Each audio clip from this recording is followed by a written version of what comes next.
Ito ang mga bagay na ginagawa ng mga Chinese na pwede mo ring gawin para di ka na maubusan ng pera.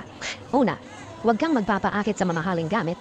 Alam kong kailangan mo ng cellphone, pero di naman kailangan na latest na iPhone. Alam kong kailangan mo ng sapatos, pero di naman kailangang branded na sapatos. Ang dapat niyong matutunan ay kung bibili ka ng branded, siguraduhin mong magagamit mo ito ng matagal. Pero kung bibili ka lang para lang magmukhang mayaman, niloloko mo lang ang sarili mo. Ikalawa, i-prioritize mo ang pagtabi ng pera. Kung sumasahod ka ng 10,000, unahin mong gastusan ang kailangan mo at ng pamilya mo. Kapag may natira, unahin mo muna ang savings bago ang mga kagustuhan mo. Kapag kasi priority mo ang pag-iipon, magiging magaling ka sa pag-budget ng pera. At maiiwasan mo ngayon ang pagbili ng mga di mo naman kailangan. At panghuli, dapat matuto kang magpiga ng pera. Kung kaya mong pagkasyahin ang 1,000 ng isang linggo, gawin mo.